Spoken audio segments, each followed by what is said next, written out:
ஜன்னல் சமூகத்தின் சாளரம். மாதம் இருமுறை வெளிவரும் குடும்ப இதழ்.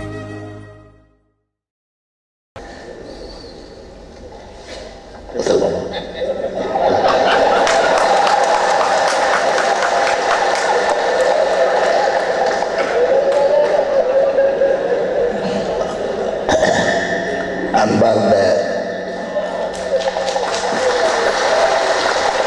கவிக்கோ அப்துல்லா நிகழ்ச்சியிலே கலந்து கொண்டு அவரை வாழ்த்துவதற்கும் பரவலாக அவரிடத்திலே வாழ்த்துக்களை பெறுவதற்கும் உங்கள் முன்னால் ஒன்றிணைக்கு முன்னால் நான் வந்துள்ளேன். எனக்கு இந்த அரங்கம் நல்ல அளவாக பழக்கப்பட்ட ஒன்று. ஆனால் இந்த அரங்கத்திலே பேசுவது முன்பும் சரி இப்பொழுதும் சரி எனக்கு ஒரு தனிய பிரியம் உண்டு. ஆனால் இன்றைக்கு கதையில் இதுவரை பேசிய பலருடைய ஆற்றல் மீது சொற்பொழிவுகளை முழுமையாக என்னால் கேட்க முடியவில்லை என்றால் ரசிக்க முடியவில்லை. பேச்சை குறைவு என்று யாரும் கருதக்கூடாது. அந்த பேச்சுக்களை உரைகளை வாங்கி ஒலியை பெருக்கி தருகின்ற கருவியிலே உள்ள குறைவால் நான் நினைக்கின்ற அந்த குறையாகும். கவிக்கோ அப்துல் ரஹ்மான் அவர்களை 1928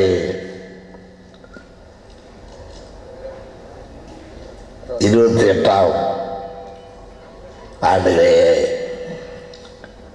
அவர் அறிவேன்.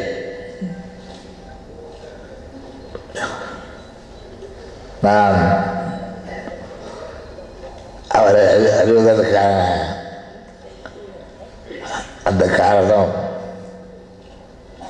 ஒரு கவி அரங்கத்துக்கு வாழையப்பாடியிலே அவர் முன்னின்று நடத்திய கவி அரங்கத்திற்கு நான் அழைக்கப்பட்டிருந்தேன்.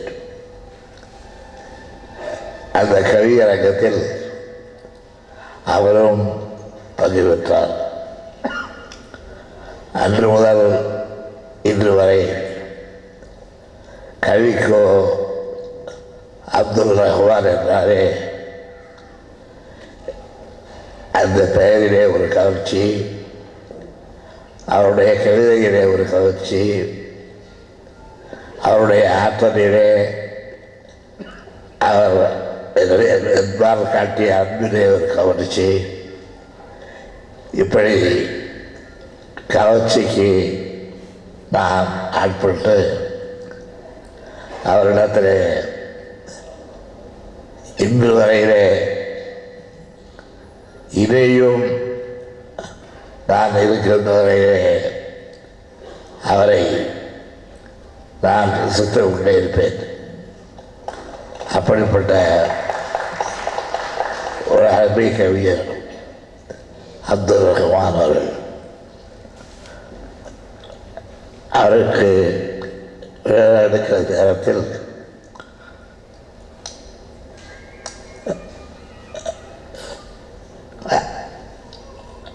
அச்சிடப்பட்டு வழங்கப்பட்டிருக்கின்ற அந்த அழைப்பினை பார்க்கும் பொழுதே கவிக்கோ கருவூலம் என்றுதான் அந்த அழைப்பினை அச்சிடப்பட்டிருக்கிறது. கவிக்கோயை ஒரு கருவூலம் என்பதை சொல்லாமல் சொல்லி அதை அச்சிட்டும் வழங்கி இருக்கின்ற நண்பர்களுடைய திறமைக்கு அவர்களுடைய பாசத்திற்கு என்னுடைய பாராட்டுக்களை தெரிவித்துக் கொள்கின்றேன். கவிக்கோ அப்துல் ரஹ்மான் அவர்களை பற்றி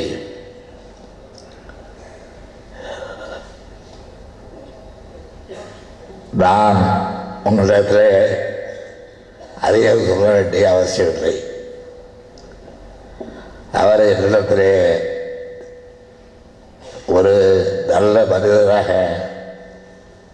பாசமுள்ள மனிதராக, அன்புள்ள நண்பராக பல ஆண்டு காலமாக பழகி வருகின்றார். கவியரங்கங்கள் என்றால் அவருடைய கவியரங்கத்திலே உதிர்த்த வார்த்தைகளை நாம் என்றைக்கும் மறக்க முடியாது. விழுந்தாலும் இதை போல விழுவார் என்ற சொல்லை அவருக்கு முன்னும் எந்த கவிஞனும் உச்சரித்ததாக தெரியவில்லை.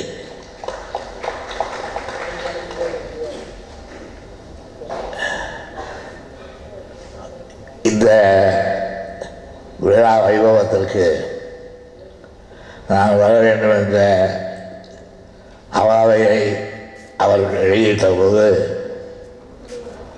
அதில் நிறைந்திருந்த பாசத்தை நான் உணர்ந்தேன். அந்த பாசத்தின் பிணப்பில்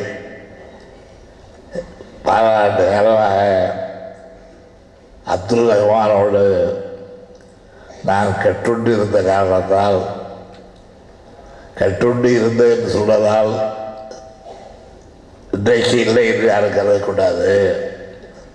இன்றைக்கு கட்டுண்டு இருக்கின்ற காரணத்தால் தட்டாமல் தவறாமல் இந்த விழாவிற்கு வர வேண்டும் என்று உடல் நலிவு இருந்தாலும் கூட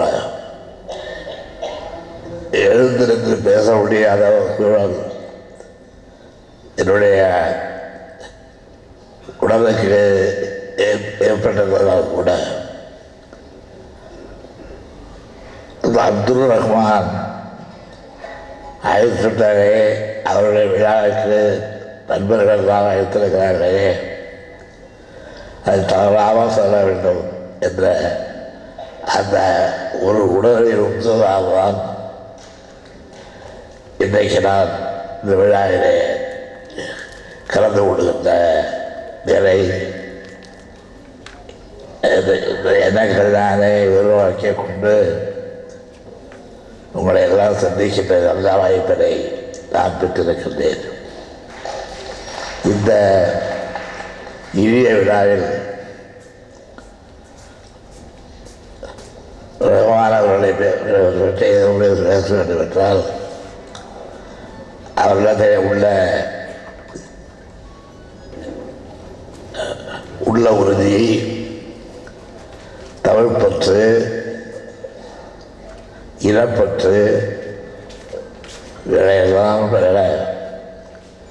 இந்த பற்றெல்லாம் முழுமையாக கொண்டுள்ள எங்களை பொருளதிலே அவர் வைத்துள்ள பற்று, அந்த பற்று தான் இதற்கெல்லாம் காரணம் என்பதை நான் பெருமகிழ்ச்சியோடு தெரிவித்துக் கொள்கின்றேன்.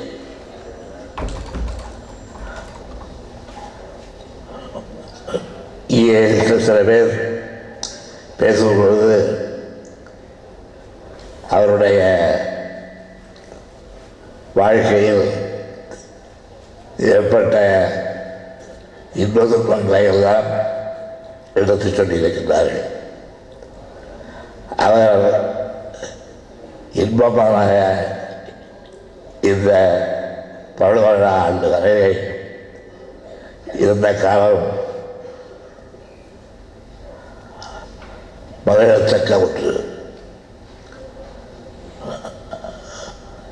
நான் அவரை ஒரு முறை பாராட்டும் பொழுது சொன்னேன். ஒரு கவிதை மூலமாக சொன்னேன். அப்துல் ரஹ்மானை எப்படி பாராட்டினேன் என்பதற்கு நான் அவரை பற்றி வைத்திருக்கின்ற ஆசைக்கு, அன்புக்கு, பாசத்திற்கு, தேசத்திற்கு அந்த கவிதை ஒன்றே போதுமானது கருதுகின்றேன். நான் சொன்னேன், பல புலவர்களை அழைத்து ஒரு போர் போட்டியோ அது கவிதை போட்டியோ நடத்தி அதற்கு யாரை எந்த பொருளது அந்த போட்டியிலே வந்தவர்களுக்கு நகலாம் என்று கேட்டால் எனக்கு மிகமான அப்துல் ரஹ்மானை கொடுங்கள் என்று சொன்னேன். அதை ஒரு வாரத்துக்கு முன்பு என்னை சந்தித்து கூட அவரும் எனக்கு நினைவுபடுத்தினால் நானும் அவருக்கு நினைவுபடுத்தினேன். இப்படி இருவரும் நினைவுபடுத்திக் கொள்கிற ஒரு சொற்றுடன் அவர் வாழ்க்கையிலும் என் வாழ்க்கையிலும் தோன்றியதற்கு காரணம் அவரோ நானும் கொண்டிருக்கின்ற அன்பும் என்பால் அவர் கொண்டிருக்கின்ற தேசமும் பாசமும் தான் என்றால் அதை யாரும் மறுத்து இயலாது. அப்படிப்பட்ட ஒப்பற்ற கவிஞர் தமிழ் உலகத்தில் கவிஞர்கள் என்று அவசியப்படுத்தினால் அந்த வரிசையிலே முதல் பகுதியிலேயே இடம்பெறக்கூடிய ஒரு கவிஞர் உண்டென்றால் அவர் என்னுடைய அருமை நண்பர் அப்துல் ரஹ்மான் என்று சொன்னால் அது அப்படிப்பட்ட ஆற்றலான அன்பாளரை, அப்படிப்பட்ட தமிழ் உணர்வாளரை, எல்லாவற்றையுடன் அதிகமாக நன்றி மறவாத ஒரு நண்பரை,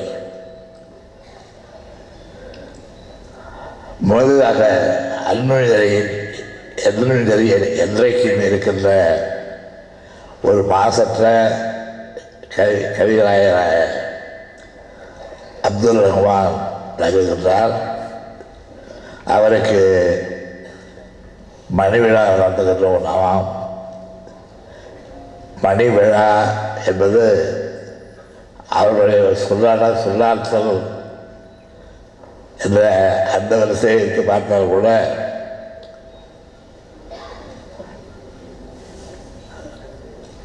அவர் சொல்லுவார், அண்ணா அவர்களை பற்றி பாடும் பொழுது அந்த கவிதையிலே எழுதினால் அண்ணா விழுந்தாலும் விதை போல விழுவார் என்று எழுதினார். அதை நான் நினைத்து அவரை பார்க்கும் போதெல்லாம் நானும் நினைவுபடுத்தி அவர்களை நினைவுபடுத்தி கொண்டு அந்த கவிதை வரியை எங்களுக்கு நாங்களே பாராட்டியிருக்கின்றோம். அப்படிப்பட்ட கற்பனையாளர், கவிதையாளர், எல்லோருக்கும் புரிந்த முறையிலே மொழியிலே எளிமையாக இதோ அதற்கு ஏற்ற கவிதை என்று சொல்லக்கூடிய அந்த திறமையும் சிலரும் அதற்காக தற்பெருமை கொண்டாத தன்மையும் சிறிதளவும் அதற்காக இருமாப்பும் கருவை கொண்டாத நிலையும் ஜனத்தை வைக்க எப்படி உடலை தாழ்த்தி வழக்கத்தோடு அதை பெற்றுக்கொள்கிறோமோ அதை போல கிடைக்கின்ற புகழை எல்லாம் தனக்கு கிடைக்க வேண்டும் என்கிறதான எல்லோருக்கும் கிடைக்கக்கூடிய புகழ் நமக்கு கிடைத்திருக்கிறதால் நாம் தமிழ் மீது வைத்துள்ள அன்பால் தமிழர்கள் மீது காட்டுகின்ற பாசத்தால் கிடைத்துள்ளது இல்லை என்பதை உணர்ந்து அதற்கு ஏற்ப நடைபெறக்கூடிய அற்புதமான கவிஞர் அப்துல் ரஹ்மான் அவர்கள் என்று சொன்னால் அதை யாரும் மறுக்க இயலாது. அப்படிப்பட்ட அப்துல் ரஹ்மான் அவர்களுடைய பவள விழாவிற்கு நான் வெந்தே தீர வேண்டும் என்ற பிடிவாத உணர்த்தோடு வந்து மனோடு மன மகிழ்ச்சியோடு இந்த விழா நடக்கின்ற இந்த காலத்தை நான் அதற்காக என்னுடைய மகிழ்ச்சியை தெரிவித்து அவர் காட்டிய அன்பை தொடர்ந்து காட்டுவார் என்ற நம்பிக்கை எனக்கு உண்டு. நானும் இவரிடத்தில் அத்தகைய அன்பை காட்டக்கூடியவர். என்னுடைய வயது என்ன என்பது உங்களுக்கு தெரியும். அவருக்கு இப்பொழுதுதான் பரவல விழா.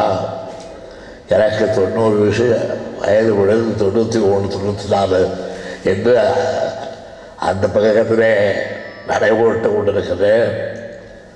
எனவே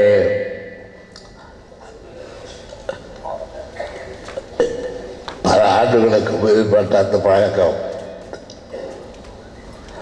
பாளையம்பாடி கல்லூரி விழாவிலே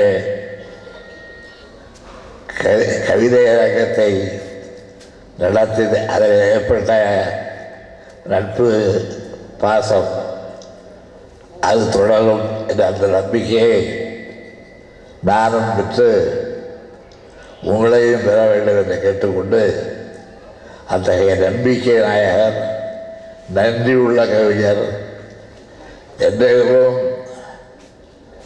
நம்முடைய இடத்திற்கு சமுதாயத்திற்கு நாம் மேற்கொண்ட கொள்கைக்கு உரமாக அதை தூக்கி பிடிக்கின்ற தீபமாக விளங்கக்கூடிய அற்புதமான அந்த கவிஞரை உங்கள் தலைவரோடு சேர்ந்து பாராட்டி என்னுடைய வாழ்த்துக்களை வழங்கி இந்த அளவோடு நான் என்னுடைய உடல்நிலை கருதி இந்த அளவிற்கு இந்த ஆழத்திற்காக வந்தேன். என்னுடைய பாராட்டை என்னுடைய நன்றியை வழங்கி